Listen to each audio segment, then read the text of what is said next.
Hi there, my name is Allison Curry, and I'm one of the clinical social workers here at the Nova Scotia Cancer Centre at Capital Health, and I'm going to talk to you today about coping and moving into what we call survivorship. And I hope that you're joined today by some of your support people at home, perhaps, or friends or family who may be gathered around with you to watch this video, because a lot of times we hear from patients and their families that your family experiences this, your friends experience it as well. So we want to make sure that everybody feels included in talking about these emotions and things that you've gone through.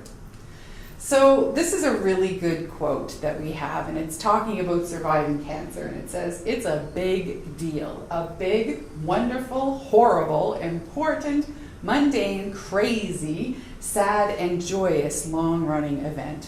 And that's a good way to talk about cancer. There certainly are a lot of things that you experience from the moment you're diagnosed all the way through.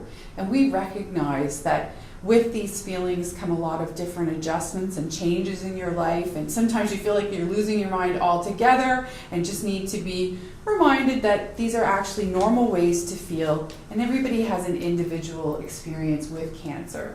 So you've obviously experienced a lot of different things, and there's a lot of feelings that may go through your mind when you're going through this. Some people feel very happy and relieved to be done their treatment. For many people, this is hopefully the end of their cancer journey. So they've had their diagnosis, they've had their surgery or their radiation or their chemotherapy or their stem cell transplant or whatever treatment you've had for this. And you're expected to do well. You're considered cured from this disease. So you're kind of feeling good about the fact that this is over. And then there are a lot of people these days who are actually living with cancer for long periods of time as more of a chronic disease. So that's also something to adjust to as well. So even though you may have been finished your treatment, you're still not quite relieved because you're still living with this as an illness that's being managed over time. So there's a lot that comes with that. Sometimes people tell me that they feel really alone once their treatment has stopped. You come in and say, "Oh my goodness, I was here every day for radiation, and now I don't come in every day. Now I'm not seeing my doctor or my nurse or my radiation therapist or the social worker or people that I've been involved with." So it's difficult when you're kind of going through that continuum to suddenly stop seeing people every day, and you kind of feel like, "Oh my goodness, what's going to happen to me now?" People also tell me that they're really cautious about the future. So how do I move forward with my life? And what is my life now? Sometimes you've changed the way that you see the world, the way that you experience the world, and you don't quite know where you fit right now. So you tend to go baby steps going back into it. Some people go full throttle back into it too because they just want to launch back in. But there's a lot of learning that comes with all of that as you adjust to life beyond this disease. A lot of times people are uncertain about their relationships. So while you were ill, you may not have felt sick, you may not have looked sick, you may not have experienced illness, or you may have been really sick and experienced a lot of side effects and don't feel like yourself anymore. And in all of your interactions with the world, you've got people involved in those interactions, and sometimes your relationships change. So if you're sitting in your room right now in your living room watching this, and your partner or spouse is beside you, or your child is with you, or your mother is with you, or your best friend, you can probably look around at each other and go, yeah, things are a little bit different between us because our roles might have changed a bit. So if you're a child whose parent was ill, then you may have been caring for your parent, which might have flipped that role completely on its head. So we recognize that there's a lot that comes with those relationships. And it's kind of like, how do we get back into the groove of being us again when things changed for a period of time? So people talk about that. People talk about hesitancy to move forward. Well, what do I do? Am I ready? Do I have confidence in this? Am I okay? So there's questioning there. People talk a lot about the changes in their bodies. And I'm sure if you've gone through any kind of treatment, surgery, you've probably experienced some change. Not necessarily in the way you look, which many people do, but in the way your physical body appears to you, the relationship that you have with your body. You may have had a mastectomy, you may have had scarring from another surgery, you may have lost your hair during chemotherapy. All of these things have changed who you see in the mirror every day when you get up. And it also changes the person that people look at So that can be difficult as well. Your general health has changed. You may feel better than you did in years. You may feel worse than you did in years. A lot of people tell me when they finally come to get diagnosed, they're kind of relieved because they were sick for a long time and they knew something was wrong. So when they finally get diagnosed, it's like, oh, okay, at least I know and they can fix it or treat it or help me with my symptoms and manage those things. So your body's changed a lot, and it's really hard to adjust to that, especially if the changes in your body and your physical health are impacting your ability to do your usual things in life. So if you're fatigued from your treatment, if you're tired, if you're feeling nauseous, if you just don't have a lot of energy right now, that can impact a lot of things. So changes in your physical health, some may get better with time, as you'll hear a lot about during this presentation later on, and some things may stay the same, and there may be some adjustment that has to come with that, but we know that there's a lot that goes into that. Dealing with losses is another thing that people talk about. I'm a member of the psychosocial oncology team here, and so people come to me for counseling around these losses and all of these things that we've listed that you may be experiencing during your illness. But we're talking about losses of every little thing you can think of. I had a lady explain to me once that she felt like when she got ill, she lost so many things that defined her. She lost her definition of herself. So she wasn't able to go to work. She wasn't able to study. She didn't appear physically as she was used to. So she lost a lot of things. And with losing things, even if it's temporarily, there's a process of grieving that goes with that, or acceptance. So there's many different things that can happen with loss. So please know that all of these things that you're experiencing, if you're looking at this going, wow, that's me, it's normal, it's something that happens, and it's expected, and it doesn't mean you're losing your mind. So this is a good question that a lot of people ask. Will things ever be normal again? That's a hard question. Some people are quite able to sort of go back full throttle into life and feel like, okay, this was a blip in the radar and now I'm good. Other people feel like, I don't fit anywhere. I don't know how I'm going to get back into life. Nothing is ever going to be normal again. So there's a very big range with that. And there's really no way to say the way you should be feeling, because everybody feels different when it comes to this. And we all define normal very differently as well. And I have a cute little saying that says, normal is a setting on a washing machine, not in life. So you probably might have a little smile on your face when you see this graphic, because this is the roller coaster that many people describe being on. One day that you feel cheated, the next day you feel grateful to be alive, one day you might be feeling confident, and the other time you might be feeling despair at what you're experiencing. And that's one thing too that a lot of people talk about are positive things that come out of this experience. It's not all down, it's not all sad, it's not all gloomy. A lot of people say they find joy, they find laughter, they find humor, they find hope in the things that they do every day. And that's a part of the up part of the roller coaster that helps you get through it. So there's a lot of different feelings when you're done treatment and you feel like, oh my goodness, where do I go now? How do I do life? What's going to happen to me? So you may be feeling confused, like, I don't know what's going on. You may feel a bit lost, like, oh my goodness, I'm not having treatment anymore. Who's going to look after me? Unclear, disoriented, and kind of bewildered, like, oh my goodness, the world is a treadmill that's been running beside me while I was here sick, and now I have to jump back on. So it's a matter of adjusting to that and trying to figure out how to reintegrate into your life if you feel you've been removed from it. A lot of times when you have these feelings, it's good to talk to other people. Now, of course, there are definitely people in the world who have no interest in talking to someone else about their feelings, and I get that. But there are also other times when you feel like you do want to talk to others. Or even if you don't want to talk to others, they seem to want to talk to you about it. And that can be kind of difficult, tricky to handle sometimes. So if people are talking to you, or if you're interested in talking to people, don't be afraid to talk honestly about your needs and your abilities and your feelings. It's really important that people know what your experience is. There are a lot of assumptions that are made about cancer and illness and, oh my goodness, that person had chemo, So it's important for you, if you've had a different experience than that, to let people know if you feel it's their business. And it's okay to say, I'm scared, or I'm trepidatious, or no, I'm really happy it's over, or don't be afraid to talk to people about that. A lot of people tell me they feel more assertive through this experience. Sometimes you don't have the energy to listen to somebody babble on about something you don't want to talk about, so you become a little more upfront about telling people, no, I don't want to talk about cancer today, or yes, I need to talk about cancer today. To do what you feel is right for you. It's okay not to want to talk about it, and it's okay just to say, thank you, I appreciate your concern, or change the subject, or whatever you need to do to change this subject. We have a lot of people say that they suddenly become responsible for everybody else's feelings. How a lady, she was telling me she was at Costco, and her neighbor that she hadn't seen in a little while was coming up the aisle, and the neighbor had heard that she was sick and had cancer. And she's feeling great. She's in Costco, she's getting her groceries, and all of a sudden this lady comes running up to her and she's like, oh my God, I heard you were sick, are you okay? And she was crying. She was crying all over her. And she's thinking, oh my dear goodness, I just want to go and get my groceries and get out of Costco. And now she's comforting someone else about her illness.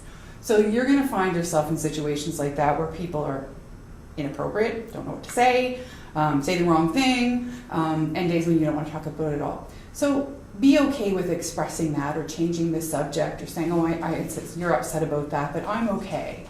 And then there are the days that you may cry right along with them. It's all normal.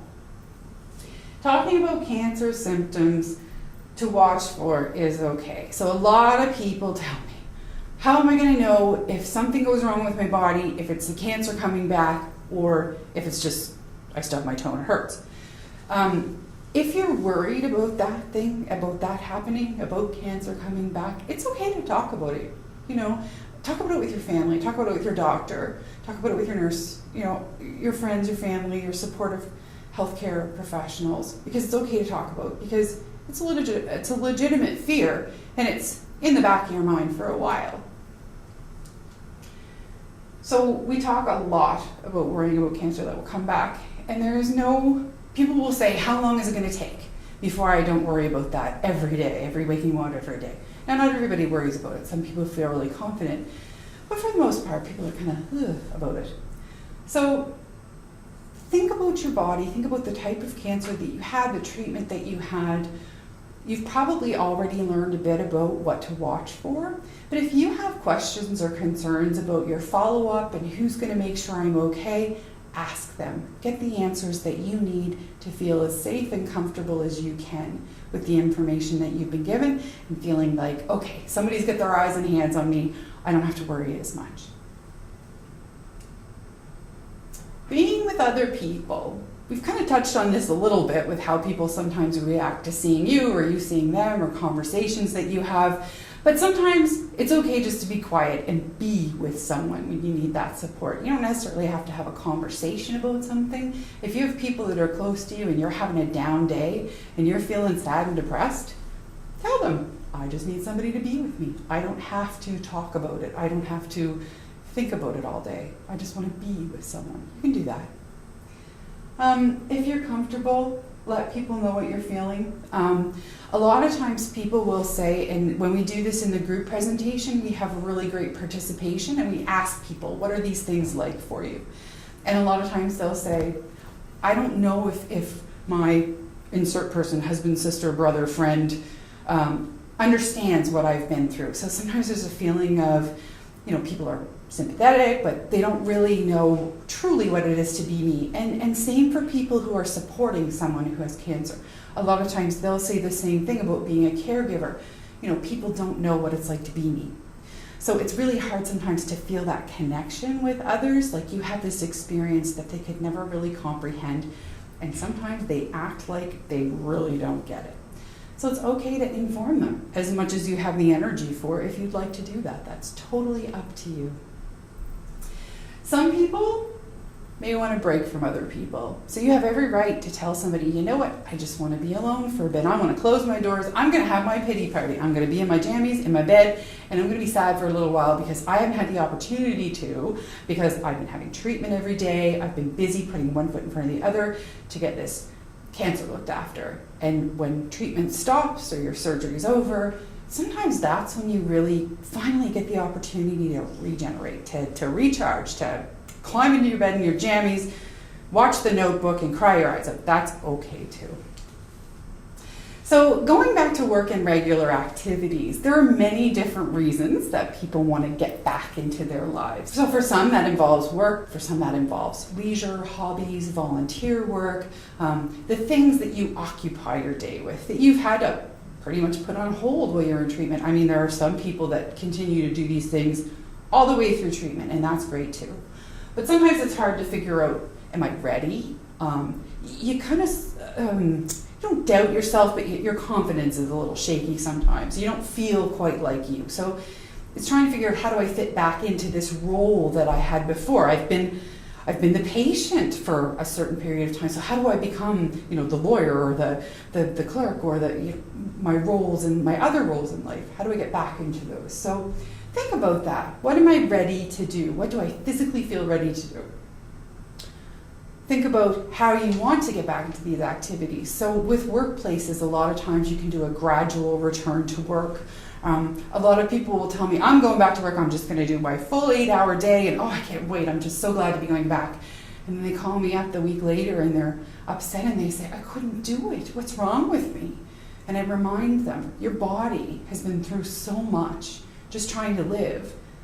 It hasn't had to work an 8-hour day other than taking care of you. So you can't expect it to just go back to an 8-hour day. So it's okay, you didn't fail. You just need to do it more gradually. Your body was telling you that. So go ahead and do it gradually. Have a plan and balance things. A lot of people tell me when they're diagnosed, they think, I'm changing the way I live my life. My priorities are different now.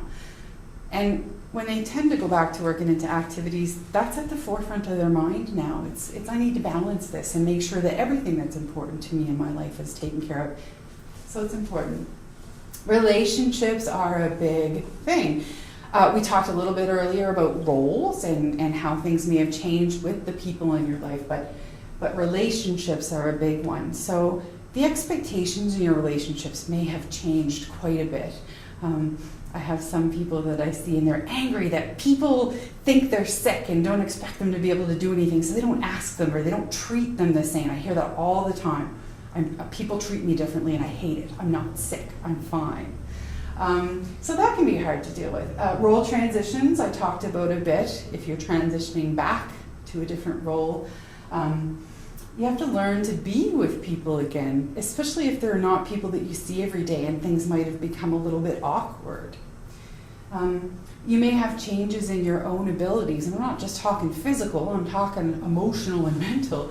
A lot of people tell me, I don't have time for other people's petty problems anymore, and that kind of a conversation distresses me. Then I have other people that say, I want to help my friends and family. I don't care what they're going through, I want to be there for them now. So there's all of these things that you're negotiating as you go back through. We talked a bit about no one understands. That's very common. And one of the other things is returning to intimacy. And when we talk about intimacy, I don't just mean intimacy with you and your intimate partner in your life. I mean you and your body and feeling like the person you might have felt like before, or learning who you are now on an intimate level. Being comfortable with your body and your spirit and your mind and how those things all come together to be a confident person. If you do have a partner that you're with, there's a whole lot of exploration that goes on, especially if you've had surgery that's changed your physical appearance, changed your sexual functioning, the things that you can do. And there's a lot of help out there for you with that. So a lot of times you kind of feel like you're just trying to live and get through and intimacy goes in the back burner. But once you start feeling better, once your treatment's done, you kind of want to find that again a lot of times, but it's hard to know where to start. So we recognize that that can be a challenge. So what is coping? What is coping with all of these things I just talked about? What does that mean, coping? Well, it's your attitudes and behaviors that you use to maximize your emotional well-being, and as you adjust to those stressors that come with this transition and adjustment, and in life in general. I mean, we all cope with things, and this happens to be one of them. So What can you do to cope? A lot of people these days are looking at strategies and they're using them the whole way through their treatment to cope. And it can be anything from just taking 15 minutes in the morning for yourself to just have your cup of coffee, no kids, no dogs, nobody running around the house, that sort of thing. Or it could be taking a walk every day. It could be reading a book. It could be doing volunteer activity, something that you enjoy that helps you get through that. Those are self-care things. Taking care of your emotions by maintaining hope and optimism. And David McGinley is going to talk a bit later in this session about hope and optimism and looking forward. Proportion and balance. So not exhausting yourself, realizing if you do have limitations where they are, and giving yourself permission to be limited. It's okay to slow down, and it's okay to get slowly back into things. Expressing your emotions. Again, there are some people that are not comfortable with that, and that's fine too, but there's some people that need to do that and need to say, hey, something's going on and I need to talk about it. And reaching out for support when you need it and when you feel you need it. And reaching out for support is actually a really big sign of strength. So again, these are some coping strategies: taking part in your care, taking control of your care, finding meaning in the everyday things that you do. Sometimes when you're sick, you're not looking at the big picture. You're not looking at that 5-year goal. You're just trying to get through the day, which is okay too. Spirituality, faith, and prayer in whatever way that is meaningful to you. Exercise, nutrition, which we're going to talk about later as well. And coming to terms with uncertainty. As human beings, we like to have control over stuff. And when you have a diagnosis of cancer and treatment, control is yanked away from you many times, and we recognize that as well. And we know that that can be really difficult to try to get back. So there's lots of things that you can do to help yourself, but there's also lots of places that you can reach out, and we can help you adjust to this. So there are your cancer patient navigators in each of the health districts. The psychosocial oncology team, again, I'm a member of that team, and we do provide supportive counseling to individuals who are coping with the stressors of getting back into the world or dealing with constant or chronic illness, that sort of thing. There are oncology team members, your family doctor. The Canadian Cancer Society has several programs, local support groups. There's an actual organization for young people with cancer, Young Adult Cancer Canada, Cancer Chat Canada. So these are online things if you don't like doing things in person. The National Cancer Institute, and so on. We have a cancer transitions program as well that's currently being run in several places across the province. And it actually gives a more detailed version of the things that we're talking about today. So it's a 6-week program, and each evening is one of these kind of topics, but taken to a whole bigger level than what we're talking about today. So survivorship counseling that's the term for it, and basically it's talking to somebody that can be helpful when you're moving through what we call survivorship. So that is this period beyond the treatment, the initial treatment for your cancer. So you can ask for a referral to the psychosocial oncology team here at the Cancer Center, or you can ask for a referral to your patient navigator or other resources in your community. It doesn't necessarily have to be us here. And I just talked about cancer transitions a bit there. The other program that we talk about is the Way to Wellness program, and that's a 6-week program, and it's free. All of these programs are free, and it's living with a chronic illness. And it's a wonderful program. It's offered all around the province, so I suggest you look into that if you're interested as well. And I love this lady. She looks so wise, and it says, be kind to yourself and remember that your journey may differ from your physical one. Your emotional journey may differ from your physical one. Anyway, take care. It was good talking to you today, and enjoy the rest of the presentation.